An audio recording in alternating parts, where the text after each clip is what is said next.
So last year, Lara and I came to see you in Austria, and spend time in your lovely home. And I was certainly introduced to sexological bodywork that weekend with you. Um, there was the rosebud massage, but then there was the bossy massage, and there was just so much touch and so much sensuality. And it really was an education for me in the difference between sensuality and sexuality and then how they merge. And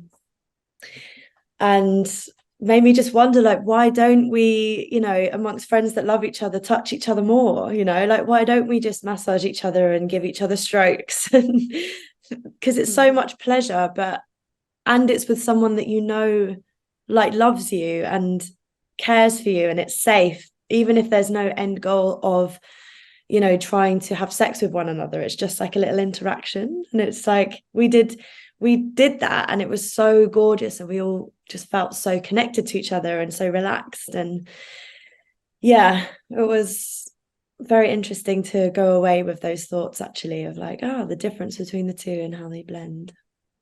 But what I'm happy to share is our experience of the rosebud massage, which is an anal massage. And I was gonna say that like everyone just knows what that I might know. be. And I've told everyone I know about this, of like, yeah, my friend in anal massage, and they're like, what? And the first question I always get is like, was it penetrative?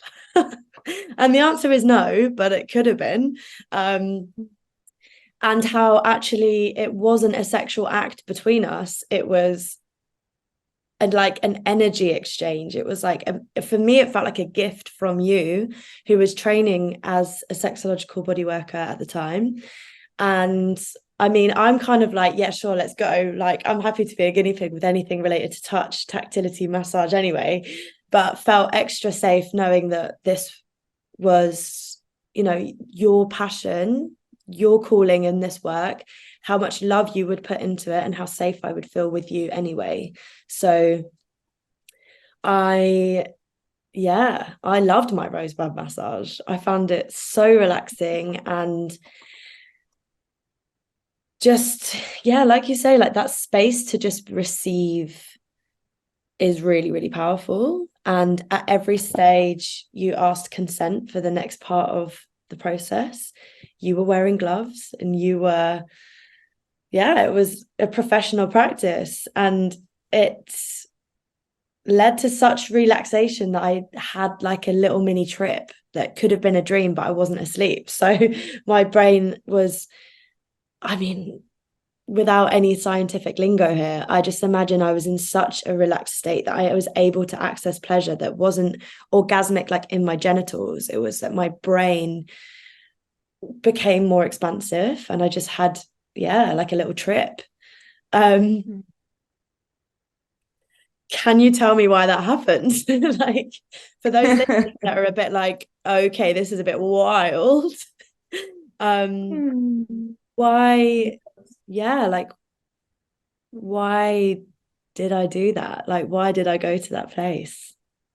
Yeah, I mean, interesting inquiry. I've definitely got a couple of things to respond to in that, but also, you know, always coming back to the mystery of the body and obviously individuality of your experience in that moment. So Rob's very generously agreed to be my volunteer for a bodywork inquiry I was doing. So, you know, uh, the gift was for me, and I'm glad you also received a gift from it. Mm. And yeah, we had a bit of we had two different kind of explorations. We had the rosebud massage, and then we also had something like a mini temple where we were exchanging touch. And it's very beautiful, very beautiful thing to do with friends. And I guess this kind of again goes back to this idea of having no goal attached, following what feels true in each moment and what feels right and what feels pleasurable. Um, Not disregarding the relationship, of course, because that's an important part of, the fact that we'd already been living together. We knew each other really well. We're friends. There's such a deep trust there, but also not having the relationship of, oh, but we're just friends, so we can't do X, Y, Z. But instead, just leaning into actually what feels really good in this moment. And yeah, so I love that you brought that in as well. And regarding the rosebud massage, so we've got an incredible amount of nerve endings in the anus. It's the anus, the genitals, the mouth, and the hands where we've got most nerve endings in the body. So all of these places have got to do with pleasure. They're places where we can receive a lot of pleasure. And anal massage, I think rosebud massage, for me anyway, in particular, because like penetration can doesn't have to, but can come with more intensity. But massaging, so it's literally like massaging the anus on the outside, and there's obviously a number of different strokes. You're massaging with oil. It's very down regulating for the nervous system, so kind of drops you into the parasympathetic state, which is the rest and digest. So it's a state where we can drop into really deep relaxation. And when we do that, and obviously there's pleasure involved, then it can feel quite transcendental. So we might feel actually relaxed enough that we can open into an altered state, and that can feel like psychedelic. So I'm not surprised that you call it like a mini trip, because we can expand, we can let ourselves wander, and we can let our body kind of reorganize, and that can feel really trippy. And there's a lot of interesting stuff that can happen. We can receive messages, we can receive visions. There's some people who report kind of like seeing like rainbow colored visual fractals. So there's all sorts of things that can happen, and we'll go into that a bit more in our third session. But this is where the connection between sexuality and spirituality is felt in those moments. So I hope that and the other added layer was that Lara was present we each witnessed each other receive this massage, which was obviously incredibly intimate. And that, as we were saying in our earlier chat, the act of like witnessing and being seen in these exchanges is actually so powerful. And I would say for me personally, it doesn't verge into the voyeurism conversation at all. In my understanding of what voyeurism is, it felt separate. It was like I was like immensely privileged to be in the same space as this like loving act taking place on our other friend that was present, and then likewise. And I think that there is something super strong for me personally of this like being seen, and such as with your temple night that I attended in London, of actually being sensual visibly by friends, lovers, or strangers in that scenario. For me, whether it's like dancing or touching or something, that's another, like for me, was like, wow, this is shedding something for sure. Like it's so confronting, it's kind of scary, and it felt like such an edge for me.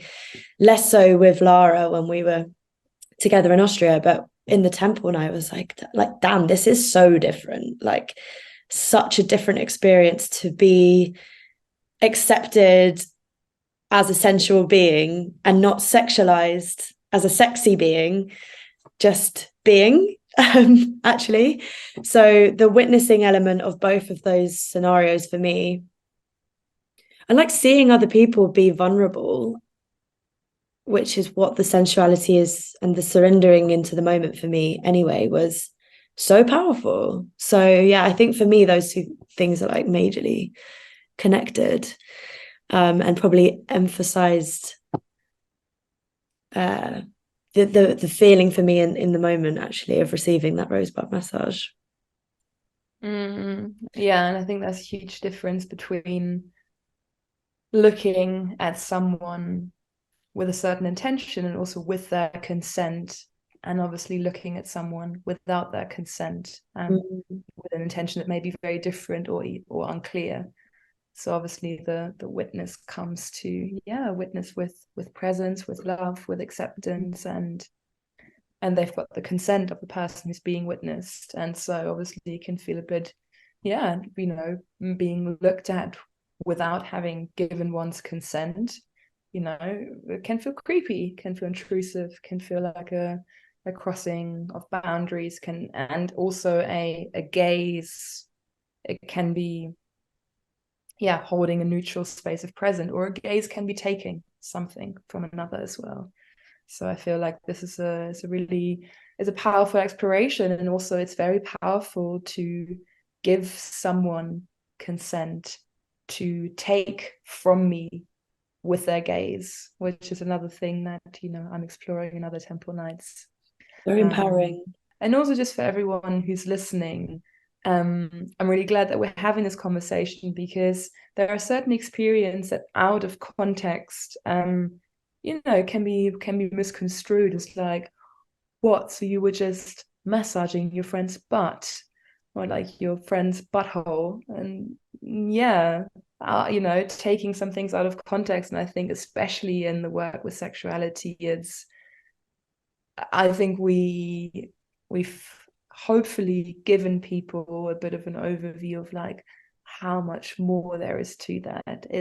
And in the end, it's not about the genitals, it's not about the anus, it's not about any. Those places are a gateway to feeling ourselves more deeply, to having access to our emotions, to having access to a connection with spirit, if that's what's part of your worldview. So I just wanting to highlight that this type of body work, this type of touching bodies intimately, it's really it's meeting your core, it's meeting your essence, it's meeting all of your stories and your history and your ancestors' history. And it's a very sacred practice that is about so much more than pleasure.